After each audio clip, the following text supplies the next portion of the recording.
Assalamualaikum Ustadz. Maaf mengganggu Ustadz. Mau tanya nih Ustadz, bagaimana pendapat Ustadz nih tentang maraknya terjadi geng-geng motor yang meresahkan masyarakat saat ini, terutama di wilayah kita Ustadz. Bagaimana tanggapan Ustadz? Ya, waalaikumsalam warahmatullahi wabarakatuh. Resah sama kendaraan-kendaraan bermotor sekarang yang banyak jadi masalah. Kemarin kita dapat kabar di wilayah kita, Provinsi Jambi, tawuran anak-anak bermotor. Nah, sebenarnya sih bermotor mereka mengakibatkan bahkan harus merenggut nyawa. Belum lagi tidak sedikit yang kecelakaan diakibatkan karena kebut-kebutan. Dan ini menjadi suatu keresahan di masyarakat kita semuanya tentang mereka yang dikenal dengan nama geng-geng motor. Jadi sebenarnya apa sih kawan-kawan sekalian yang disebutkan dengan geng motor? Atau mereka orang yang bermotor itu udah masuk geng? Enggak gitu rumusnya.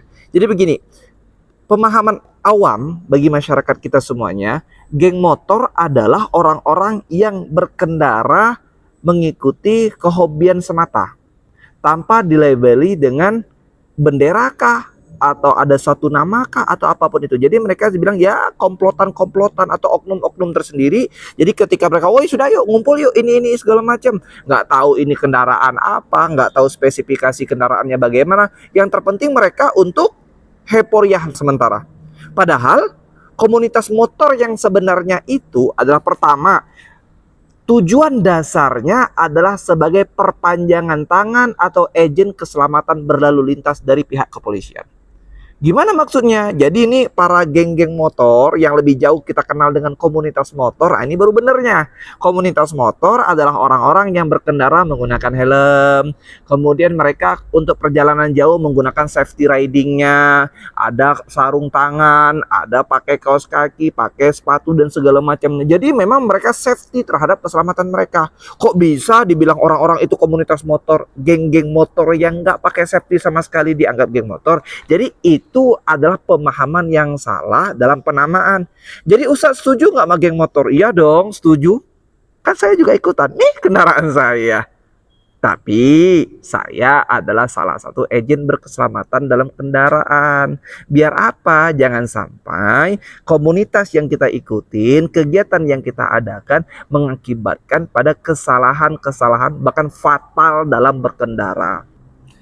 Jadi pada kejadian Rasulullah SAW ada suatu kisah yang menjadi asbabun nuzul di dalam Quran surah Al-Maidah ayat 33. Di mana pada kondisi saat itu orang-orang juga berkelompok nih sama seperti sekarang. Mereka tidak memiliki bendera apapun, mereka tidak memiliki atas dasar apapun yang jelas mereka memiliki kesamaan untuk berbuat aniaya. Mungkin kalau kondisinya sekarang disebut dengan geng motor. Berhubung pada saat itu yang ada tunggangan mereka adalah onta, keledai, bahkan kuda. Dan ternyata itu tidak menjadi salah satu asbab geng motor karena adanya geng kendaraan. Tetapi perilakunya sama, tujuannya sama.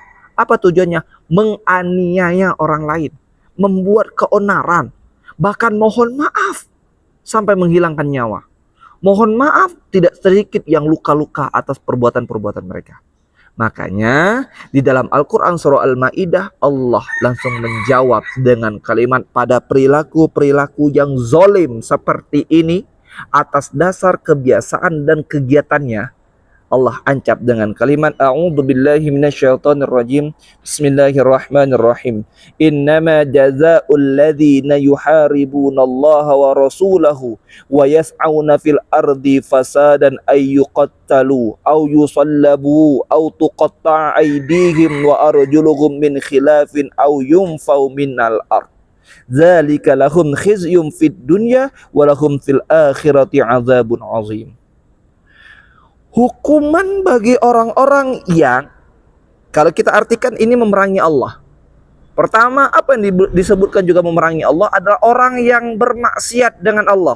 Nggak peduli bahwa semuanya adalah ciptaan Allah dan kita harus saling menjaga, kita harus saling beretika. Nggak peduli mereka. Yang mereka tahu adalah semuanya karena mereka lagi kuat, mereka yang punya urusan, mereka yang berkuasa. Ini disebut juga dengan memerangi Allah atau tidak sadar bahwa semuanya adalah ciptaan Allah. Pertama. Yang kedua, mereka juga memerangi baginda Rasul Muhammad SAW atau rasul-rasul lainnya. Mereka gunakan dengan kalimat mereka tidak butuh syafaat Rasul, mereka tidak butuh ajaran-ajaran Rasul. Yang mereka tahu adalah apa yang ingin mereka lakukan, itu yang mereka lakukan. Mereka nggak peduli bagaimana tuntunan-tuntunan yang diajarkan oleh baginda Rasul. Yang mereka tahu bagaimana hawa nafsu mereka dengan apa yang ingin dilakukan, maka itulah yang mereka kerjakan di atas bumi ini. Dan bahkan sampai pada posisi mereka membuat kerusakan di bumi. Karena keonaran mereka, semau mereka, arogansi mereka, berkendara bawa parang, berkendara ngebut-ngebutan, berkendara nggak pakai ujung dan segala macamnya, membuat keonaran masyarakat. Kata Allah Azza wa Jal, di sini sebenarnya kalimatnya cukup pedih. Ketika yang dihilangkan adalah nyawa, ayyuqattalu au yusallabu. Ketika yang dihilangkan nyawa, maka nyawa dibalas dengan nyawa. Tapi etika ber-Indonesia tidak. Bahkan lebih parahnya lagi, anak-anak biasa loh, mohon maaf, di bawah umur, kebut-kebutan dengan kegiatan segala macam menghilangkan nyawa. Apakah dihilangkan nyawanya juga? Tidak. Di situ Indonesia sangat sayang kepada seluruh masyarakatnya. Islam mengatakan ketika nyawa yang hilang, balas dengan nyawa. Sementara Islam ingin melindungi hak-hak, jangan sampai dianggap enteng. Bukan berarti Islam kejam, tidak. Tapi Islam membatasi agar jangan sampai kita tidak taat kepada Allah, Rasul, dan merusaki bumi ini. Pada selanjutnya Allah katakan dengan kalimat autuqatta'a aydihim wa arjuluhum min khilafin. Kalau memang ternyata dari akibat keonaran-keonaran mereka menghilangkan atau membuat cacat anggota tubuhnya, maka diganti dengan hal yang sama. Mohon maaf, pembegalan dan segala macam, putus tangan seseorang gara-gara merampas merampas barang emasnya, merampas kendaraannya. Pada akhirnya, ketika Islam berbicara, kalaulah ternyata terputus tangannya, terputus kakinya, maka hal yang sama diberikan kepada orangnya. Bahkan lebih jauhnya lagi, au yumfau minal ard.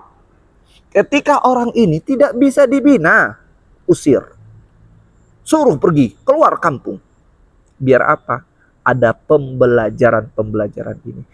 Allah gunakan kalimat dzalika lahum khizyum fid dunya wa lahum fil akhirati adzabun azim. Orang-orang yang sudah berbuat keonaran, berbagai macam perangainya yang dia lakukan di atas dunia ini. Bahkan dari umur belia sudah berbuat aneh-aneh, sudah tergabung pada geng-geng motor. Allah gunakan kalimat dari atas dunia, zalika lahum khizyum fid dunya. Allah hinakan dari atas dunia, walahum fil akhirati azabun azim. Kalau dia sempat tidak bertobat di atas dunia ini, walahum fil akhirati azabun azim. Bahkan di akhirat Allah akan azab dengan azab yang pedih. Konsekuensi ini kawan-kawanku sekalian, saya sampaikan, saya setuju kok kita berkendara. Saya setuju kok kita memiliki komunitas, tapi komunitas yang terarah.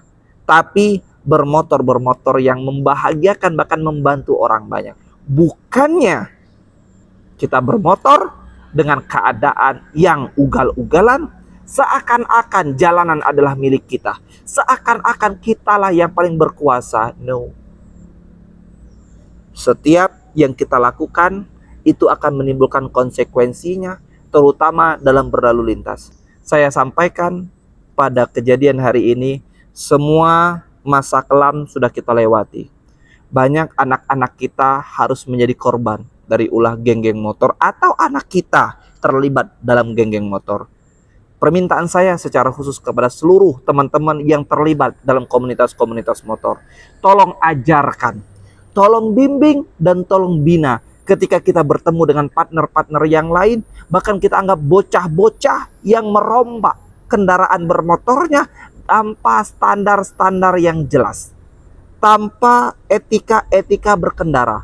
Maka untuk ini kita sebagai yang tergabung pada komunitas-komunitas motor, berikan arahan dan berikan masukan, jangan sampai mereka lost control, sehingga yang ditonton mereka adalah kitanya baik, tetapi mereka mencontoh hanya pada ugal-ugalan kita, mencontoh hanya pada rem-rem blong yang tidak kita pakai lagi, mencontoh hanya pada, mohon maaf, knalpot yang tidak bisa dikondisikan suaranya, sehingga hancurlah tata cara berkendara kita semuanya percuma.